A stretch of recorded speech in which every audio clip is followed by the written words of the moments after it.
Welcome to the Backstage Pastors Podcast, brought to you by the Church Hub.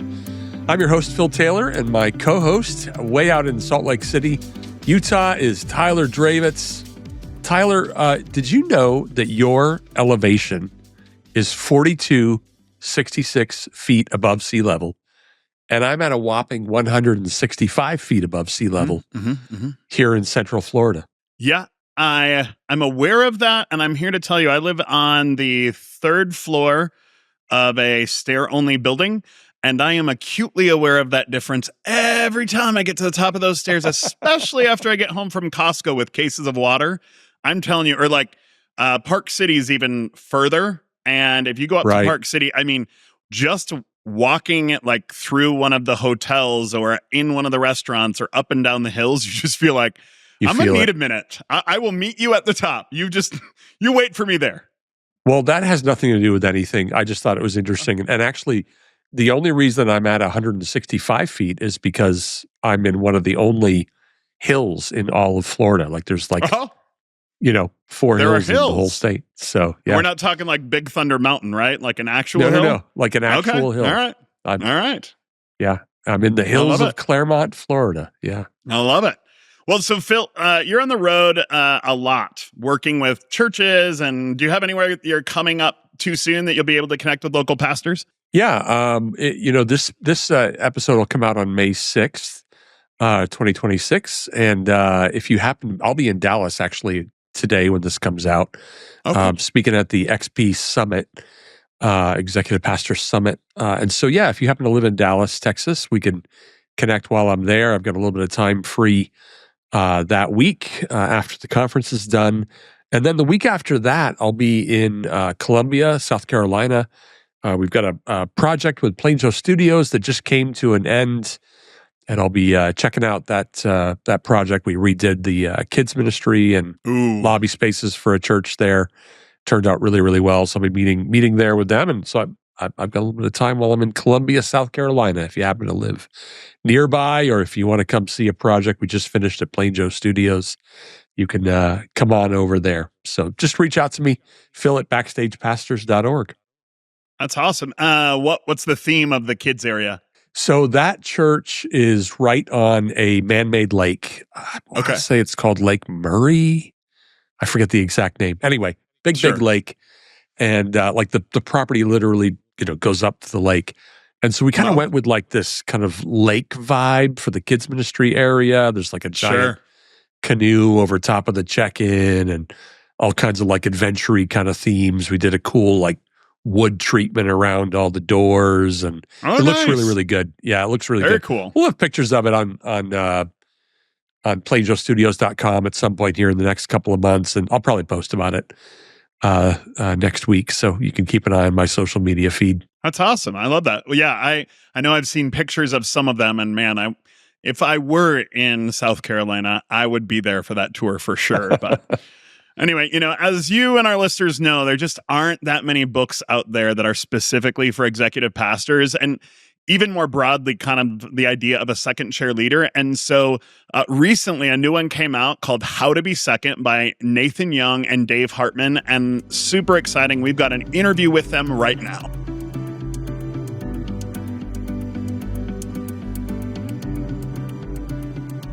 David and Nathan, I'm really glad to have you both on the podcast. You've written a book that speaks directly to leaders who don't always get the spotlight, but carry enormous responsibility, called How to Be Second. So in it, you make the case that being second isn't a stepping stone on the way to something else, but a meaningful and strategic destination in its own right. You're also investing in this conversation beyond the book through an online community that you host for second chair leaders. So welcome to Backstage Pastors Podcast. I'm really looking forward to this conversation. Hey, man. It's good to be here. Thanks for having us. Thanks for having us, guys. Well, hey, why don't we get this out of the way right up front here?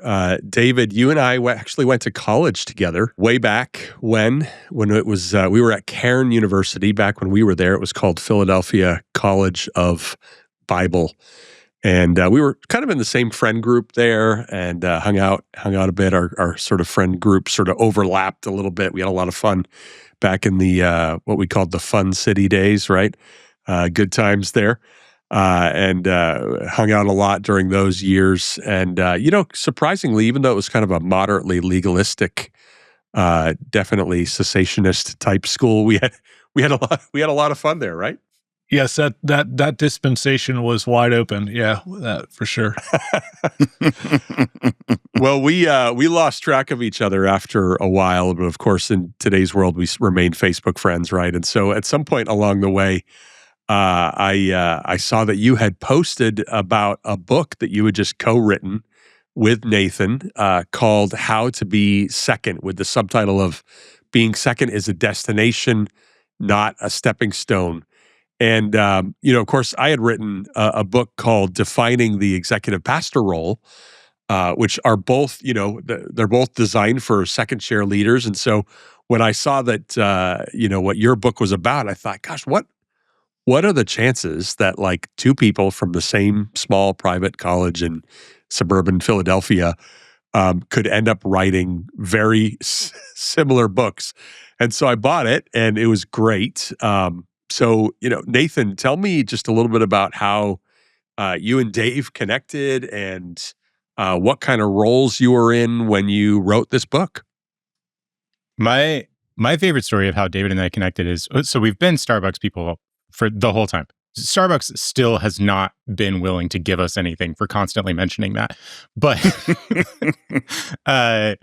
we actually co-worked together without knowing about it for like months at this Starbucks. So he was a professor, and I was just in the town that we had moved to plant a church. And I just needed somewhere to go to work early in the mornings. And so he worked, and that was his Starbucks, which I didn't know. And I sat near him adjacently in that same Starbucks. We worked together for months without knowing each other. And then he ended up at the church that we had planted, which happened to be a Vineyard church. And then we met each other there. And then I discovered later, going to that Starbucks, I was like, oh, hey, it's David. And he was like, yeah, I've been here the whole time. Wow. That's awesome. So then kind of tell me, most leaders don't grow up dreaming about being second, and we're wired to aim for first. I mean, even in conversation, I've been in this second chair role, and even sometimes with friends or family, they wonder, you ever gonna like step into that first chair role? People just wonder, are you aspiring for that, all of that? And so when somebody realizes that their calling might actually be the second chair, that can feel really confusing. You've got these external things, you've got just the American dream of being number one, and your book reframes that entirely. So just walk me through, like, where did that come from? Why did you feel the need to step in and kind of speak into this issue that sometimes can be really stressful and frustrating for people? I'll say one thing, and then I actually want to hand it over to Dave to unpack like some of the turning around this, right? Because he was so instrumental. He and I had so many conversations. Really, it was like a he and I figuring out the turning of this thing, because where we started it and where it ended were not the same book. Oh, interesting. So I originally started talking to Dave because I was like, hey, I want to write this book about how to be the best second in command. Like what you're saying, so many people were saying, are you going to be first in command eventually? And I had been first in command in a couple of different roles, or started my own little companies or whatever. And I was like, this is not the thing that I have energy for, what brings me joy. I really love living in this other thing that I keep seeming to be drawn like gravity towards. And I was like, I want to get really good at that job. And so Scott Galloway, who you might be familiar with, like he said in one of his books, like the best way to learn about something is to write a book about it. And so I just like took that advice and I was like, okay, I'm going to try to write a book about this thing. And David was the smartest person I knew and still know. And so I was like, hey, really, really smart, educated guy, would you be willing to go along with me on this journey of doing this deep research and writing and understanding? And so that it really started with an impetus of how do I become incredible how do I become the best second in command, which is funny. But Dave, can you unpack sort of like the journey we went on of that's how it started, but then not how it ended up? It's so funny. I think this is it speaks to the heart of the leadership dynamic that we often get into as seconds with firsts. We always joke that Nathan, if you read the book, has a lot of vision, but he's not a visionary. So that puts some limits, and I had to be a second to his first on this book. So it's pretty interesting. One of the things that I sort of think about is like we just kept in our careers respectively, even though our fields were wildly different. Nathan was in marketing, I was in higher ed, that, we just kept kind of bumping into this thing in the middle of a dark room. And we're like, what is that thing? We want to kind of like get our hands on it, like illuminate it somehow. And especially me, I think, we both had several different types of skill-based careers at that point in our lives. But there was this kind of through line where no matter where we sat, we were asking the same questions, being annoyed by the same things, harnessing the same energy, ticking off the same people. And it was like, okay, there's something here that transcends like the skill-based economy that we were raised in and just finding the right job description. This is kind of who we are. It's more at a level of an identity. And of course, we had seen and been influenced by things like EOS and Traction. And, there was this kind of like nascent idea in the world that there was a second type leader that was really necessary. But it was more about defining roles and sort of allocating like dynamics of leadership and flows. And we're like, that's great, but this is also who I am. You could put me, shining shoes, or you could put me in a CEO suite and I would still be the same person. It's a set of sensibilities and a way of seeing the world, set of pain points, set of gifts, set of weaknesses. And we kind of just came to that. I study identity theory through the lens of social psychology. It's one of the areas of research interest in human personhood, which sounds like an oblique fit with the leadership world. But Nathan and I just sort of like realized our overlap too. So it was kind of a microcosm of our friendship because we are very different in some ways, but also jam on a lot of the same stuff. So we were like, this is more than just figuring out how to sort of map the terrain of responsibilities and things certain people are good at, but it's more a way of seeing, a way of being, a way of getting energy, a way of spending energy, and a way of galvanizing or feeling on the outside as well. Yeah, I love that. I love that idea that the second chair role is for many of us somewhat of an identity issue in a positive way. I think that you just kind of realize, hey, this is who I am. This is how I'm wired. I'm okay with the fact that it's different than other people, and I think that's a really great discovery that you as somebody who's spent a lot of time as a therapist would have a keener understanding of that than probably some of us that are in the XP role. One of the things that I found fascinating as I read your book, you had not heard of my book when you wrote your book, even though we both wrote books for second chair leaders. And yet when I picked up your book, I'm reading it going, did these guys like inadvertently copy me? like did they read my book and forget about it? What happened here?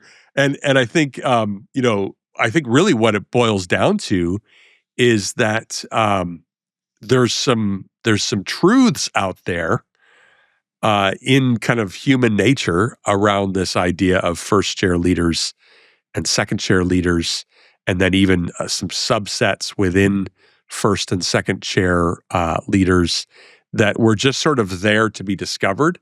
And so I just think that's actually really fascinating how we ended up like discovering some of the same ideas independently from each other. What are your thoughts on that? Talk about that.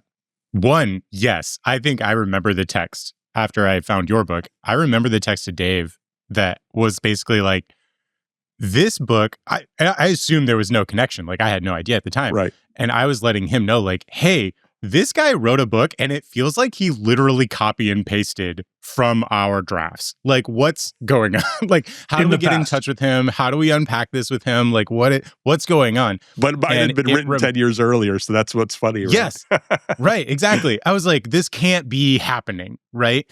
And it was also wild because I think for both you and us, this book by these guys, Nate Bennett and I might be butchering their names, Nate and Miles. They wrote this book. Yeah, Riding Shotgun. Yeah, and their effective result was, we have no idea, right? And so like you referenced them, we referenced them. And so it seems like the source material that we were both utilizing was there's no source material. And somehow we both, like you're saying, found this reality in the world at the same time, like Dave mentioned earlier, sort of like bumping into this thing in the middle of the room.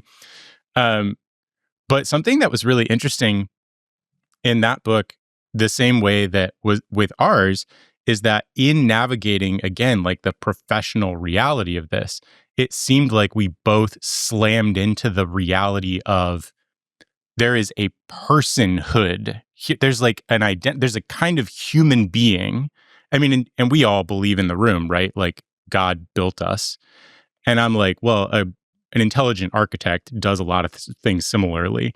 And so it seemed like we were running into this idea of, hey, we were built in a particular way. And when God moved in the world, he went, I'm going to make some people like this.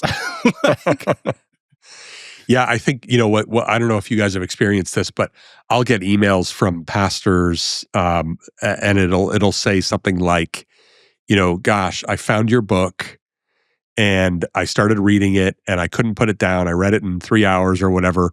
And then they'll say, I feel like you are reading like my journal, you know, I feel like you are reading, you know, my thoughts and my prayer life as I'm trying to figure out, you know, whatever, I'm a lead pastor and I want to, it's not the right fit for me, or I'm, you know, a discipleship pastor or youth pastor, but I feel like I'm supposed to be in.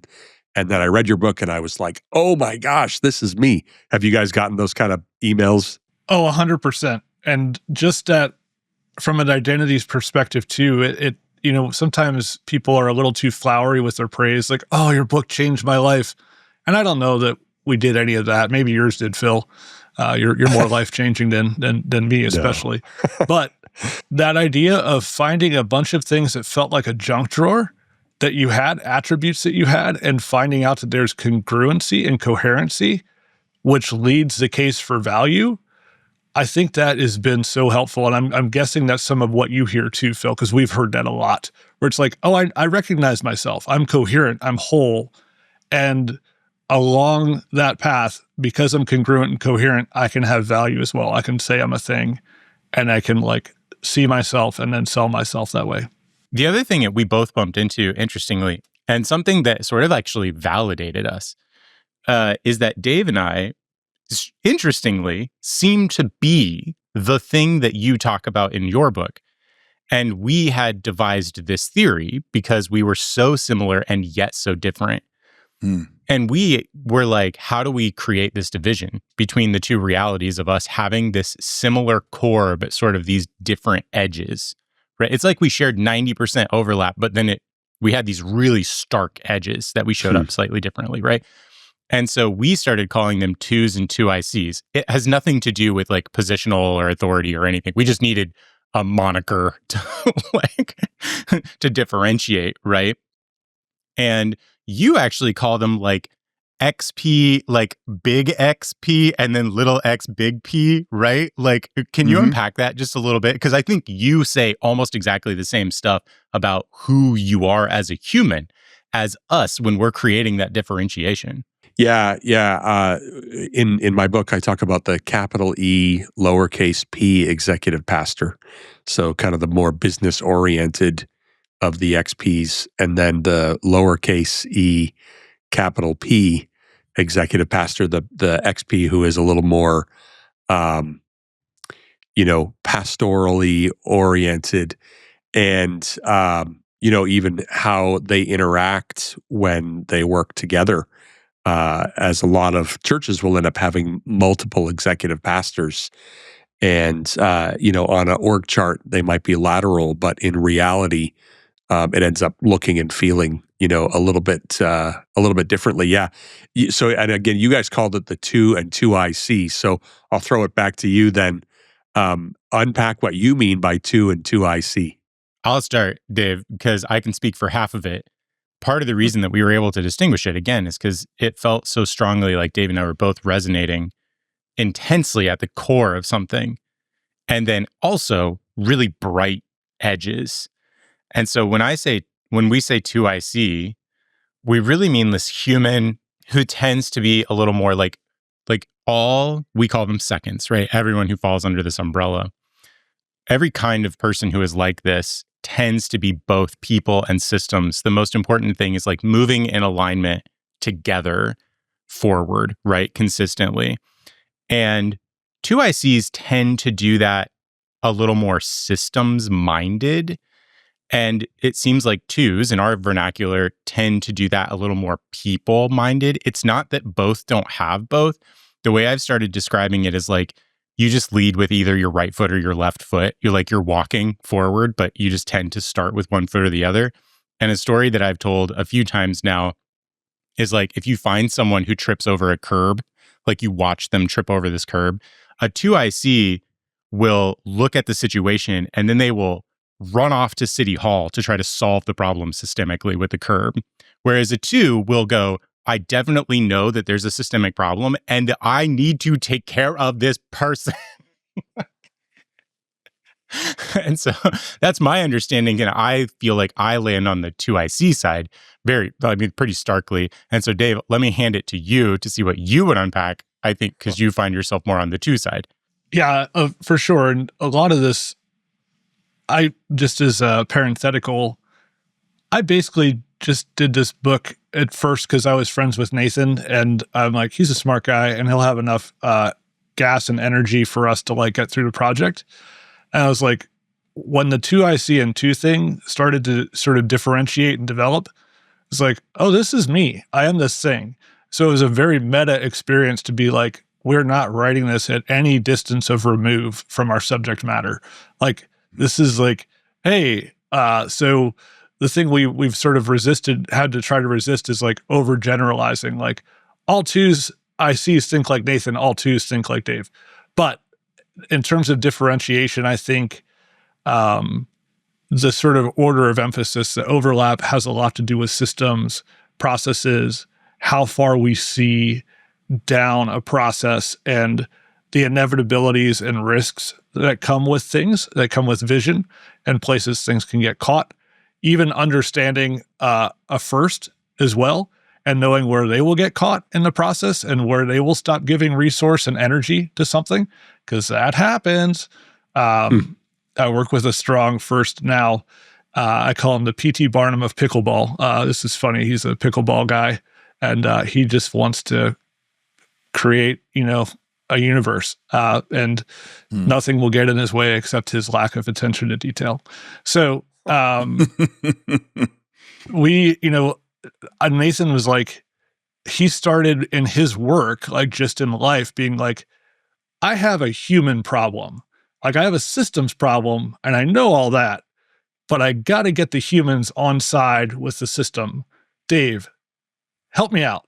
And I would be like, Nathan, I have a systems problem, but the relationships are really tough around this. And he would be like, no, like, just force it through. You have the wherewithal and the chutzpah to do this. Just force it through. Here's how you need to think about it from a systems perspective and think long term. So the overlap really is the system stuff. 2s are much more likely to lead a smaller team. 2ICs will lead a team of people in charge of departments more. They like that report ups, not so much the day to day. Nathan, if you're thinking I'm wrong, you can make a very dour face or something here. And 2s tend to like coaching more than 2ICs do. The coaching process, the investment in people. So again, neither bad, but that's probably the differentiator where there's that clear difference. And that's usually an energy draw and creation. So you're finding nuance in exactly the same ways that I would find nuance. So yes, we're aligned.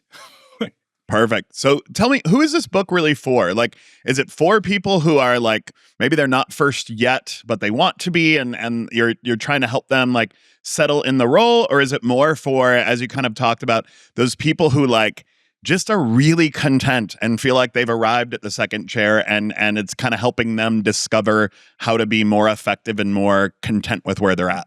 My take on this is yes. Let me hand it to Dave, and then I want to come back and I want to pull apart one of the things that we've sort of found since then, and a sort of like a myth to tear apart. But Dave, what were you going to say? Yeah, well, one of the things that the points of empathy that I have is I'm a career switcher, which I think a lot of seconds can be, because we are kind of a Swiss Army knife in terms of skill. We will, because of our own pain and discomfort, like I realized back when I was doing my doctorate, I worked for a startup and I ran a research lab for them, but they were like, you asked so many questions. And I apologized for that for a while, but I'm like, I am a context monster. I need so much context. And they realized that, when Dave asked questions, he asked good ones, and we learned stuff along the way. Us being forced to answer things and not just go fast in this organization was helpful. But as a career switcher, I think a lot of people are in this boat where they're like, I don't know what my resume says and does. So when we think about who this book is for, galvanizing some sort of identity that doesn't necessarily make you write automatically a killer resume that meets every jot and tittle of a job description, but people who can say, how is it that I've been successful? And how is it that I've been thrust into leadership? Because we're often thrust into leadership, even typically the non-glamorous kind, and we're all right with that. A lot of that's because we flinch first. When there's not a system, it drives us crazy, so we create one. And especially 2 ICs with their confidence, 2s with their winsomeness, we can kind of get people on side, because if you've ever worked in corporate settings, people are like, I don't know. Yeah, if you've got a better idea, just do it. Like, I'll complain about it later, but just do it. We all know this to be true.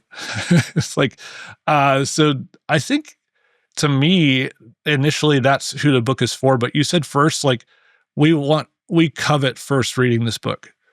We covet it so much so they can hire intelligently.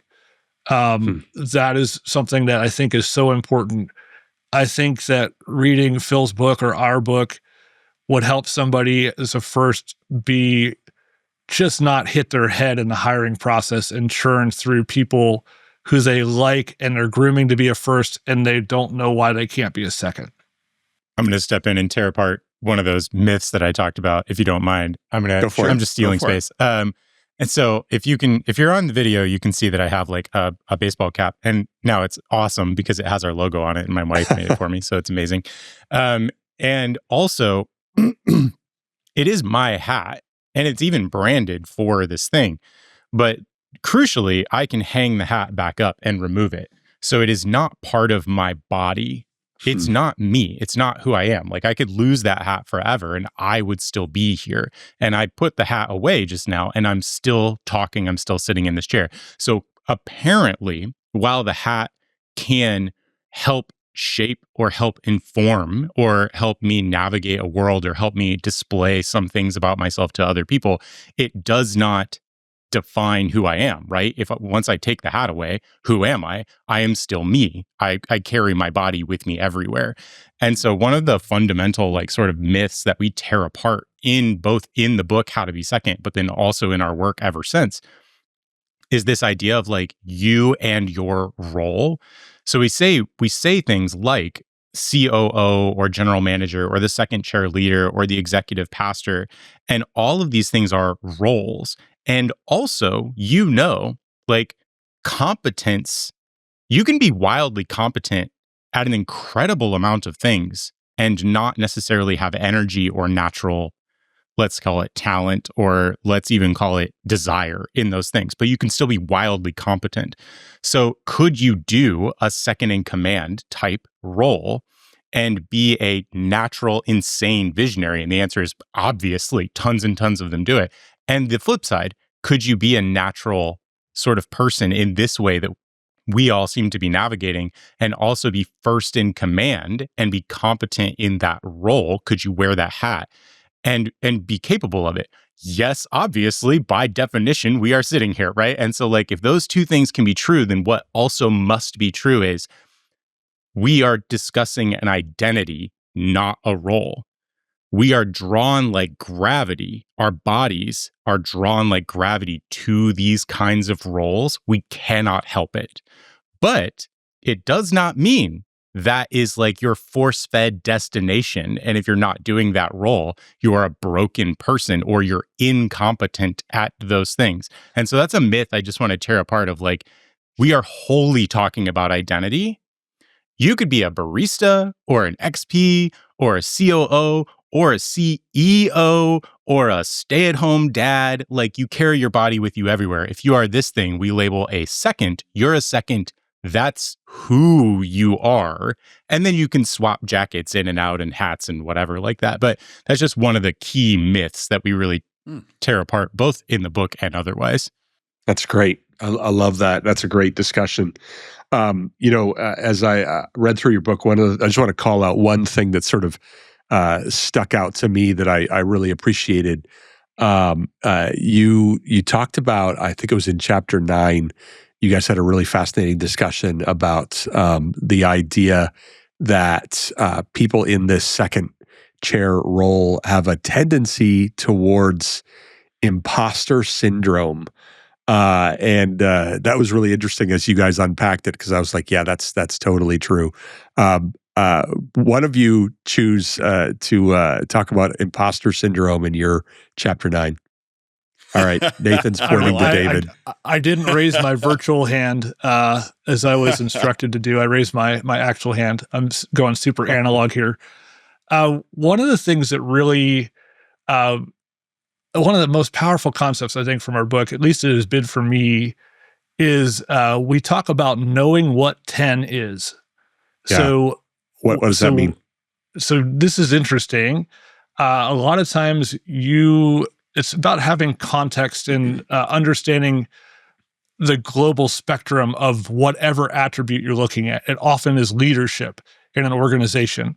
So, or even something that's a skill, like maybe you hire a graphic designer. Stephen, if you're listening, it's not you. I work with a graphic designer named Stephen. This is not some sort of passive shot. But they think they're the best designer since sliced bread. And you're like, yeah, they're best thing. And you're like, no, as a second, I know the world of design. Even if I can't do it, I know you're probably a 5 out of 10. And often in organizations, seconds end up being the highest number person on their team at a certain skill, but they know that in reality, they are a 6 out of a possible 10. And that 10 terrifies them. And the gap between wherever they are, even if they're at an 8, that gap between 8 and 10 looks like 1,000 miles. It's like, I can't get there. So it's that ability to sort of like, it's a humility. It's sort of overkill. It's a little bit self-abasing as well, where it's like you're getting maybe kudos in your organization for, doing a project management, leading, finance, because we're Swiss Army knives. We might be the highest person there in terms of our rank, but we know we're a 6. We know we're a 5. And that delta between 5 and 10, knowing what 10 is, drives us nuts and makes us feel like an imposter unless we're a 10. And we would never think we're a 10. Everyone around us sees us as being so good at what we do. And yet we know the areas where it could have been better, where things could have been a little bit better if we'd worked. Yeah, I love that idea of like, man, I know what 10 looks like. And right now I'm functioning at a 7. And I'd love to get to 10, but time doesn't allow, or skill set doesn't allow, or education doesn't allow, money doesn't allow, whatever it might be, right? Yeah, totally. That's good. It's good. So the book was released in 2023, and, given everything the world has gone through, sometimes I feel like that seems like 100 years ago. And so as you guys think about this book and what you added to it and all of that, I'm sure the moment you got the box in the mail that they were published, you probably had like things that you wished were slightly different or that kind of thing. So as you look back now, is there anything that you would expound upon, say differently, or kind of emphasize more strongly? Dave, I'm going to hand this one to you because I mean, I can answer a million. I dig into this deeply all the time. And so let me ask you first. So this is interesting because you'll see Nathan has been much more boots to the ground with the business side of how to be second and working with a lot of seconds. I do some coaching, I maintain, coaching clients, but Nathan really is sort of like the linchpin that holds this together. So I will be curious to hear from him too. I think we both probably see different things in what we'd like to add to the book. I don't know if you can do how to be second version 2. It might be too many twos. It gets confusing. So I don't know how to be third. It doesn't really work either. So, but one of the things was, I think it's very clear from the book that this was sort of a flare. We were shooting up a flare to sort of say like we had enough proof of concept, but we're like, hey, are we alone? Like, is somebody going to come join us? Is somebody with us in this? And I think that is a charm of the book, but I think that we were kind of searching for our edges as well in terms of definition and mobilization, and in terms of actually mobilizing seconds toward career search, toward owning value.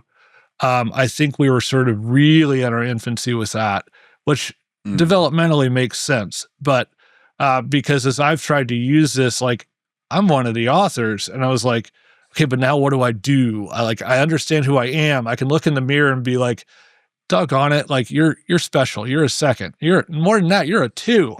You're a 2. And it's like, well, great. How do I move forward from there? And really, also, we've talked a lot about, really wanting to expand and expound about outreach to first, really almost bearing that as a mark of mission, where it's like, we love first. Seconds tend to have a sort of an antipathy toward them. And if you're a 2IC, you tend to get fired by them every once in a while because you butt heads. But 2s just quit because they don't get anything done. But yeah, that's the part where I really wish we could expand and drill into, because I think it has practical value. So how to market yourself, how to really mobilize your secondness, and then for first, like how to really hire well. So Nathan's really led the charge on that, and I'll let him talk a little bit about matchmaking and how to hire well for a first of a second. Yeah, there are a couple of things like I call them the myths that we tear apart. And so the first one I've already covered, and it's the most important one. If I don't ever get a chance to talk about more, then it's just, hey, this is an identity, not your job. Your jobs are indicators pointing back at the way that you tend to move your body through the world, right? And so this, like natural, let's call them visionaries, tend to visionary their way into first in command roles again and again and again on accident, right? Like, just it's like they can't help it. People are just like, oh, you seem to be a purple unicorn and we have an opening for a purple unicorn. And most of the time, a person doesn't have an opening for a visionary. That visionary just starts a thing and people are like, oh, neat. Like, the fastest way to the CEO job is to go, I am one. That's it. Like, leave the whole system, don't do any work, just go straight out the outside. And so, like, clearly there are these kinds of humans in the world that are not like us.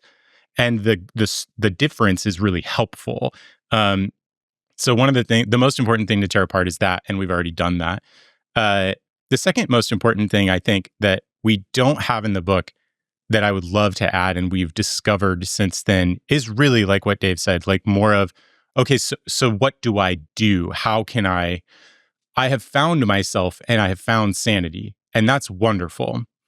So now that I've done that, I don't need to redraw the shape of who I am anymore for every new person that I meet, which is something that I had done for decades prior to this.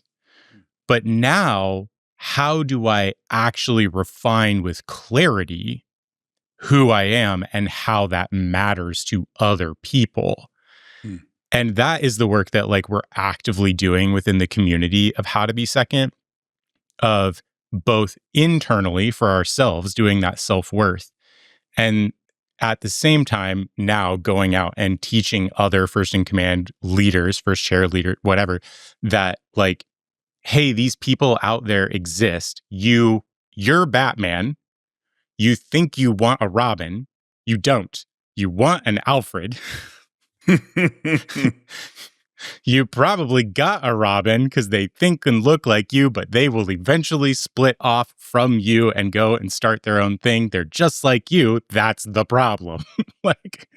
And so that is the key distinction of like finding these ways to communicate to people who typically are in power somehow, in decision-making authority, that like, hey, if you want to actually see that thing come to life, we have all of the competence born up in this kind of human being. We just don't generally have the energy to do those things and sustain the stuff that you do.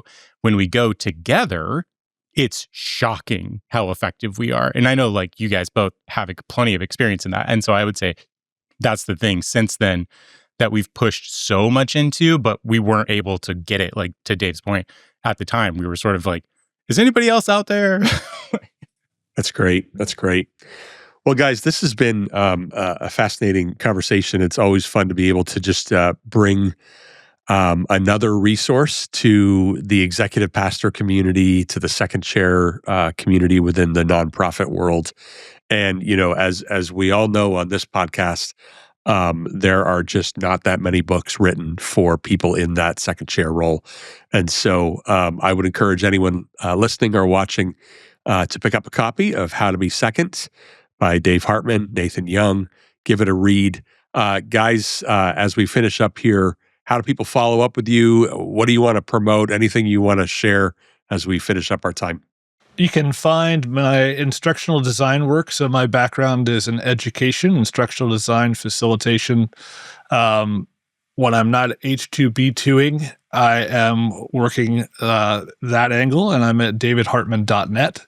So you can find my list of services and things there. So you could definitely find me on LinkedIn. You can search Nathan Young and How to Be Second. I'm the only thing that comes up for that. If you want to go to just like more How to Be Second stuff, howtobesecond.com. We did pretty well with the branding. And then Phil doesn't know this, but we have a weekly email that goes out. And today, the one that's scheduled for this coming week actually includes Backstage Pastors, because we're talking all about multiple different places that you can go, not just How to Be Second. And so you can sign up for our weekly email. That's free. We also have an Am I a Second assessment on our website. Those are the things that I would recommend. Go to the website. There's plenty of resources there, but those are my favorites. Wow. Well, thank you so much for the mention. That means a lot. I appreciate that very much. Well, Dave, Nathan, thank you both for putting the work into this book and for taking the time to join us today. The idea that being second is a destination and not a stepping stone, man, that just resonates with me deeply. And I'm certain that many of our audience are going to feel connected with that concept as well. So thank you for like forging that path and really doing the work to have a great resource for people. I'm really grateful for the clarity and the encouragement you brought to this conversation. And so thank you so much for being here. Absolutely. It was fantastic. Thank you so much for having us. Yeah, thanks for doing what you guys do, and thanks for having us on.